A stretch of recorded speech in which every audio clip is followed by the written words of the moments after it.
नमस्कार, आप सुन रहे हैं सेहत सही लाभ कई और मैं आपका अपना दोस्त आरजे अनिल। आज हम एक ऐसे विषय पर बात करेंगे जो हमारी जिंदगी में चुपचाप हमारी घर कर जाता है। जी हाँ, बात कर रहे हैं गठिया यानी आर्थराइटिस की। यह एक ऐसा रोग है जो न केवल बुजुर्गों को बल्कि आजकल युवाओं को भी अपनी चपेट में ले रहा है। इस महत्वपूर्ण विषय पर आज हमारे साथ मौजूद हैं डॉक्टर शशांक गोयल जी, सेवा हॉस्पिटल गोरखपुर के। तो आज हम इन्हीं विषय पर बात करेंगे। सर, आपका बहुत बहुत स्वागत है हमारे चैनल पे। जी धन्यवाद। जी सर, हम सबसे पहला सवाल अगर आपसे करें इस गठिया रोग के बारे में, तो गठिया रोग किन प्रकार के होते हैं और ये किस उम्र के लोगों को प्रभावित करते हैं?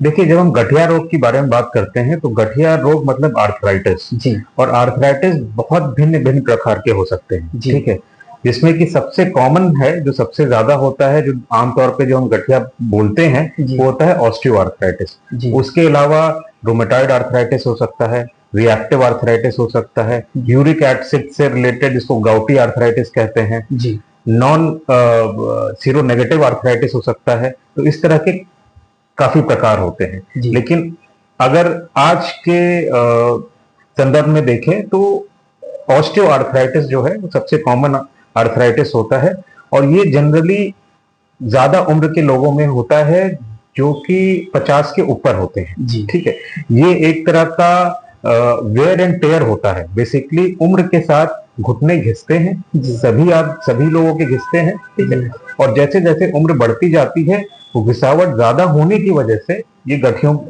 आपके जोड़ों में दर्द शुरू हो जाता है। इसी को हम लोग कॉमन लैंग्वेज में गठिया रोग कहते हैं। जी सर, हम आपसे जानना चाहेंगे, अभी आपने कहा ऑस्टियोआर्थराइटिस। जी, तो ऑस्टियोआर्थराइटिस सिर्फ बढ़ती उम्र के लोगों को होता है या इसमें युवा भी प्रभावित है? देखिए, ट्रेडिशनली देखा जाए, अगर इसकी हिस्ट्री देखी जाए तो बढ़ती उम्र में ही ज्यादा ये देखा जाता है। ठीक है, 50-55 की उम्र से जनरली स्टार्ट होता है। लेकिन आज जिस तरह से लोगों की जीवन शैली चेंज हो गई है उसमें बहुत से युवाओं में भी ये चीज देखा जा रहा है, जहां तक कि 35 साल की उम्र में भी ऑस्टियोआर्थराइटिस लोगों को शुरू हो जा रहा है।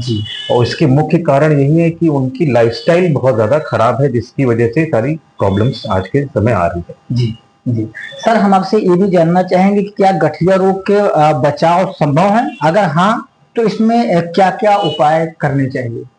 जी हाँ, बिल्कुल संभव है। अगर आप देखें तो हमारे जो नाना परनाना परदादा लोग होते थे उनको इतनी जोड़ों में दर्द नहीं होती थी जितना कि आजकल लोगों के जोड़ों में दर्द होने लगा है। इसका सबसे बड़ा कारण ये है कि आपकी न्यूट्रिशन जो है, न्यूट्रिशियस वैल्यू जो आपके खाने की है वो उतनी अच्छी नहीं रह गई है। ठीक है, लोग फास्ट फूड पे ज्यादा चले गए हैं या फिर बहुत सारी चीजें, जैसे कि अगर देखा जाए तो मसाले पहले घर में बनते थे, आजकल सब कुछ रेडीमेड मिल रहा है। तो वो सब चीजों का छोटा छोटा प्रभाव एड अप होके शरीर पे बहुत ज्यादा पड़ने लगता है, पहली चीज। दूसरी चीज, एक सीडेंटरी लाइफस्टाइल। लोग घर पे बैठे रहना चाहते हैं। अगर ऑफिस जॉब है तो ऑफिस में बैठे हुए हैं, घर पे बैठे हैं, 4 नौकर चाकर हैं, काम कर रहे हैं। वो चीज भी बहुत हैम्पर करती है। देखिए, आपको जो आपके शरीर की हड्डी है और आपके शरीर की मांसपेशियां हैं, वो दोनों आपस में एक कोऑर्डिनेशन बना के चलती है। जितनी मजबूत आपकी मांसपेशियां होंगी उतनी ही मजबूत आपकी हड्डियां होंगी। मांसपेशियां तब मजबूत होंगी जब आप एक्सरसाइज करेंगे, फिजिकल काम करेंगे।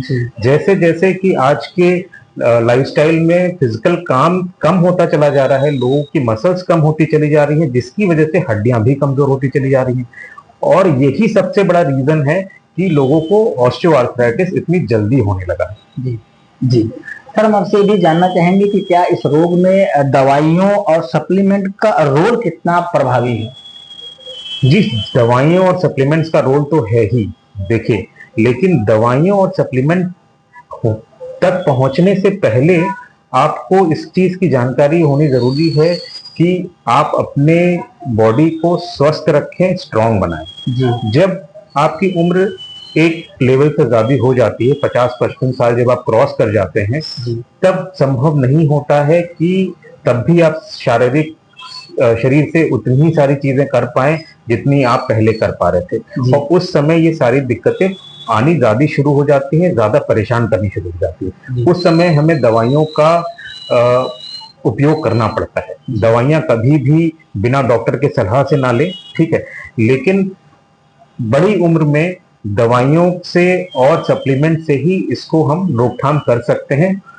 इसके साथ साथ जो एक्सरसाइज है, फिजिकल थेरेपी है, वो तो बहुत इंपॉर्टेंट है ही है, लेकिन इसको पूरी तरह से इग्नोर नहीं किया जा सकता है। जी सर, हम आपसे चलते चलते एक ही जानना चाहेंगे कि हमारे श्रोताओं को ऑस्टियोआर्थराइटिस के बारे में क्या संदेश देना चाहते हैं?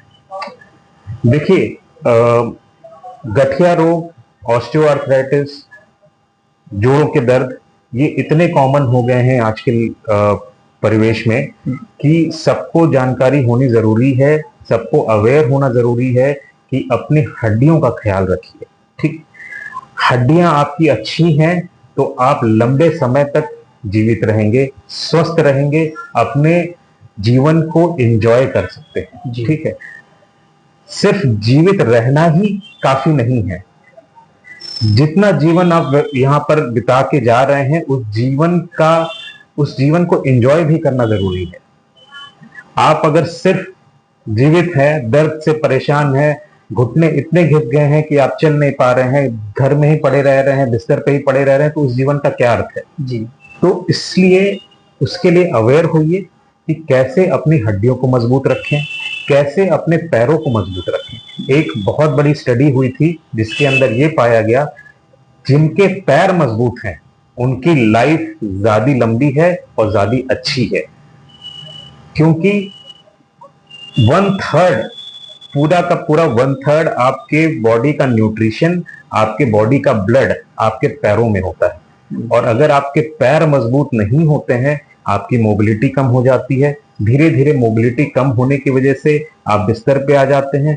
बिस्तर पे आने की वजह से बहुत सी अलग बीमारियां आपको लग जाती हैं, जैसे कोलेस्ट्रॉल बढ़ जाना, मोटापा हो जाना, शुगर हो जाना, बीपी हो जाना। ये सब इन सबसे रिलेटेड है, ये सब मेटाबॉलिक चीजें हैं।